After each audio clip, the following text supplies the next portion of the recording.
So it's clear that Wuthering Waves has a boatload of references in it. I mean, echoes are just Pokemon, right? And if you were a fan of Kuro already before Wuthering Waves, then you probably already noticed the Punishing Great Raven reference. Wow, this is the true measure of a chief. It's a famous line from a good old hero play. It's been running for almost 4 years. It's a really heartwarming tale about the chief and their squad.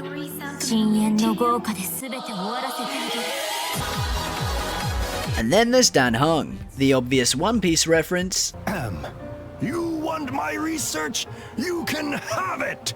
I left everything I gathered in the Cortesabante's labs. Now, you'll just have to find it. This that might as well have been pulled straight out of Persona. Okay, that last one's definitely a bit of a stretch. I've been up too many nights on enough caffeine to kill a baby elephant, but either way, these things aren't really references, are they? They're more inspirations. Kind of like how the whole game wears a Genshin cosplay, except Kuro wears it better. I'm kidding, I think. Moving on though, let's focus on all the clear, actual homages and references found in the new hit gacha, Wuthering Waves. Devil May Cry. Everybody's heard of it, and everybody who's heard of Devil May Cry has heard of Virgil and probably knows about his chair. I mean, it's literally a huge meme in meme culture, and you probably know all about it. Kuro decided to put it straight in the Wuthering Waves verbatim. If you climb up to one of the highest points in the game, you'll find a chair, and next to it, Virgil's trusty katana. But be careful, there's an angry bull waiting at the top to fuck up your day. Oh, there's a bull, what is that? Oh, fuck, I thought he was gonna throw me off the whole mountain. Also, you get this cool and appropriate achievement. And then there's this guy, basically Virgil. I mean, look at his animations. Oh, I'm having him. Oh, yes!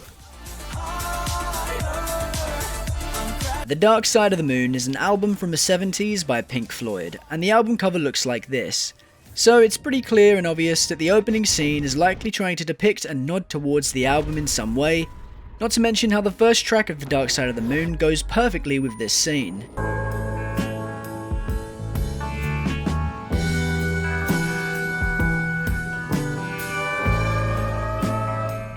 And it would make sense for Kuro to want to start the game off with a reference like this, as the game is kind of about resonance, which is about, you know, sound and music, and Pink Floyd and the album Dark Side of the Moon is probably one of the most famous and influential albums of all time.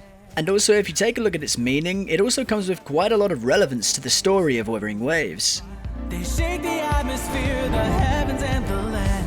Suzume is the latest film by the legendary anime film director Makoto Shinkai, a director who happens to be my all-time favourite. And so it took very little for me to notice this stark and obvious reference to his newest film, Suzume. Suzume is basically about a world where there are gatekeepers, or should I say, gate closers, people whose job it is to close these doors to stop giant catastrophes from happening, and someone is going around opening all the doors. I mean, it takes little imagination to see the obvious similarities here, especially when you walk in and see the clear similarities in the environment. And if that's not enough, then look at this cat. He gives you free stuff and guides you through the gameplay associated with this door event, which is basically the gameplay of Honkai Star Rail's simulated universe. And then there's this cat from Suzume. In fact, there are two cats, and they have a core development in the plot. In fact, the cats are basically the entire plot.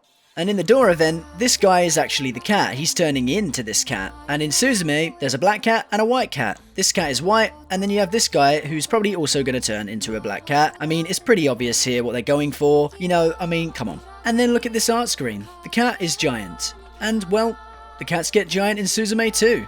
Either way, go watch Suzume. The main guy character gets turned into a chair for basically the entire film, so it's a riot and a must watch. I don't really think I need to say all too much about this one. I mean, you can kind of see what's going on here. It's pretty obvious. So cool. Oh, I'm having him. Oh, shit.